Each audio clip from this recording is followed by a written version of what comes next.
What is up, my Shadowverse soldiers, and welcome back to another Shadowverse Evolved video. We are here with...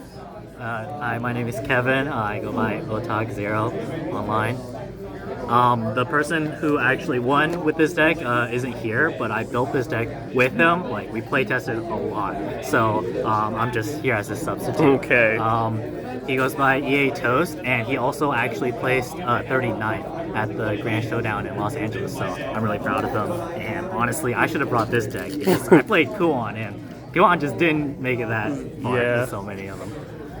But yeah. All right, let's get into this list. Okay. Yeah, something that I wanted to note first is that a lot of Abyss lists that people run seem to run like 2 of certain cards, and you'll see that I put a lot of 3-ofs into this deck because the idea is that if you don't run 3 of certain cards, you don't really see them that often, and they're that core enough that it's more preferable to just run 3 of your best cards rather than trying to run 2 of some cards that you think is good for some matchups.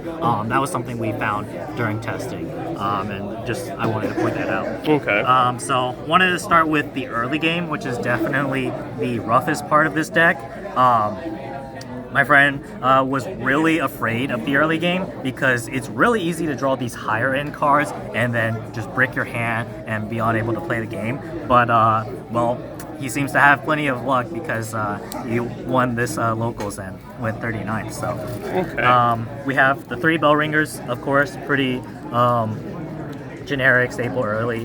The Wings of Lust. So Wings of Lust, a lot of people have started to cash on to this card. This card is very, very good.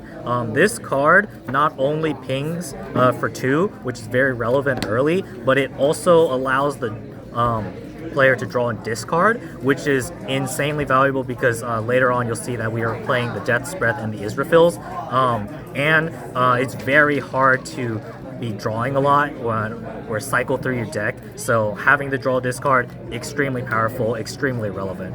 It's played a lot in the games. Surefire Bullet clears the board, not much to explain. Punk Devil, very strong early game card, not much to explain. It's very annoying to deal with, and it heals for 2. It triggers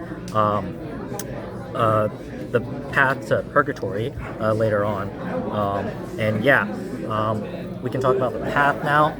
So path to Purgatory is because there are a lot of people who go wide in this current meta, and without enough answers to the wide board, you tend to just get overrun.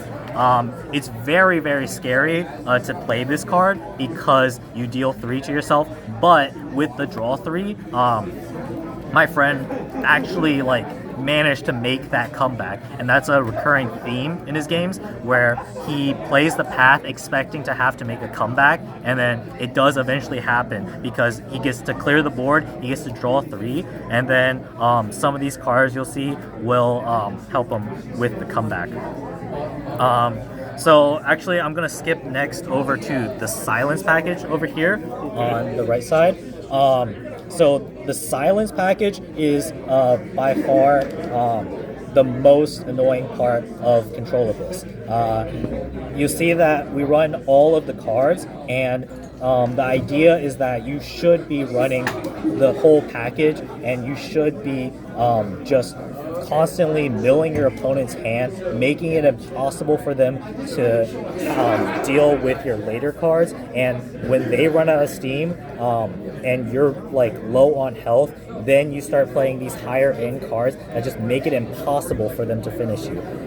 So you'll see that we have the 3 Rulanai and the 3 Apostle of Silence. Their core. Some people, they're running Marzinski instead of Rulanai, or they're playing Soul Dealer instead of Apostle of Silence, but then they'll play one of the other cards in their deck. I think that adds to inconsistency. I think if you full lean into the Silence package, it does bring results. It makes it almost impossible for your opponent to keep their hand, and just having all these cards make it so that it's impossible to deal with your late game. Okay. The Silent Purge, this card is very controversial because some games it feels like it does nothing, but in the games where you can get it off, this card absolutely destroys your opponent. Because let's say you have a warder and then they don't want to kill your ward, so they play like 1 or 2 cards, you Silent Purge the bigger health card and you make them discard. Suddenly they're out of tools. They lost a card on the board and they lost a card in their hand. And then Thundering Roar, into an aggro, you deal 3 to something, into control, you make them discard. Pretty standard. The Necrocharge doesn't trigger that often, but it's a very handy tool, and if the Necrocharge does proc, it's insane. So now we'll go into the higher end cards. Olivia. A lot of people also do not like Olivia. My friend has been playing since set 2, and he used to be playing mid-range sword, and then back with mid-range sword, we were also wondering if Olivia was good or bad. He brought Olivia to Last Chance Qualifier in Houston, did really well with her. Then he brought Olivia to the Grand Showdown in Los Angeles. Again, she was insane. Heal 3, make your opponent discard or draw if you don't have the cards you need to see.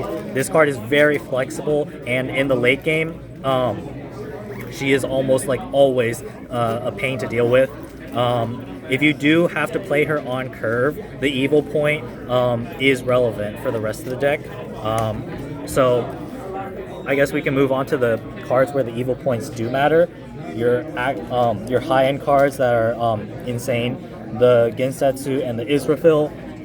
Gensetsu, insanely hard to remove. Most decks, they have maybe like a few cards that can handle her, but then you play the second one and it's kind of over. They can't deal with 2. And then Israfil.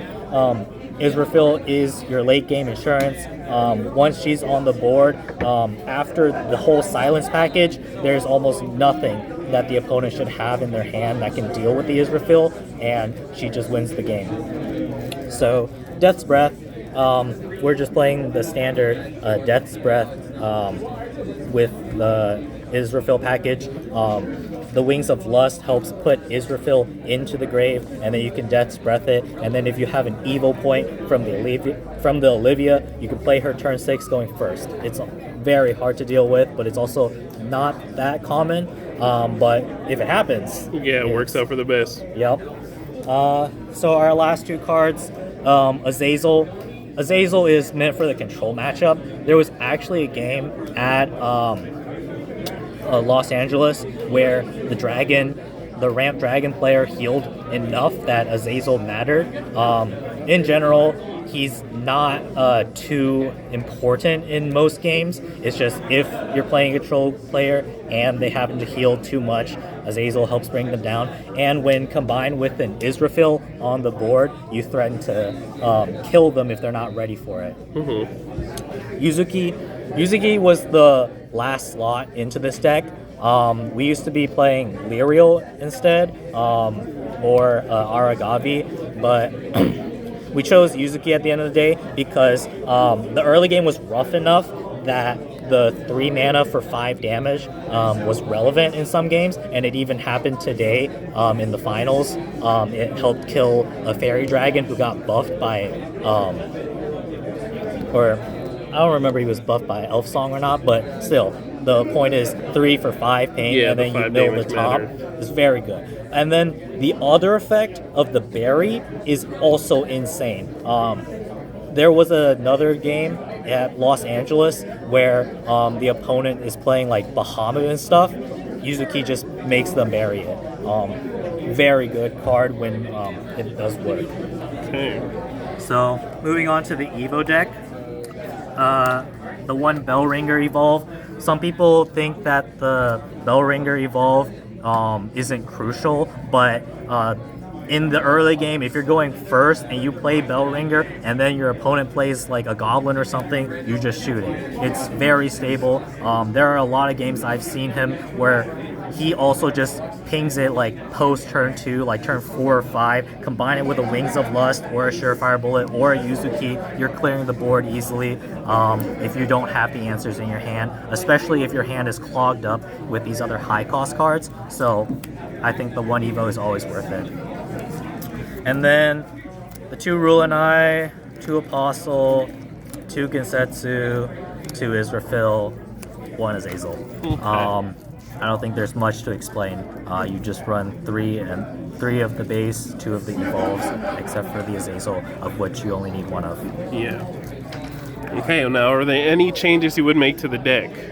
No, I think we have edited this deck so many times over the course of like an entire month of playtesting that there's just nothing else we even want to consider by this point. This deck has gone through many different iterations.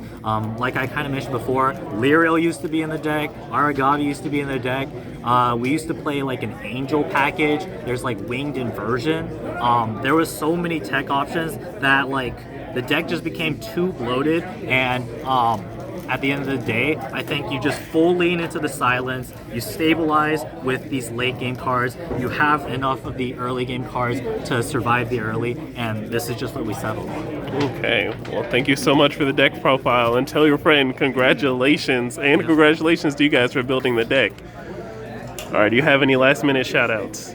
Yeah, I'd just like to shout out the playtesting group here in North Carolina. I think that we played countless hours. We've gone to a lot of events. It's really fun. And I'm really happy that they brought me into this game. And yeah, shout outs to them. Alrighty, well, thank you for being on the video. All right, guys, we'll be safe in whatever you do tonight and safe whatever you do for the rest of the year. I will see you guys in the next one. Bye. Yeah. TRINN. Just to get you away. What I got to do. What I got to do. Just to get you away.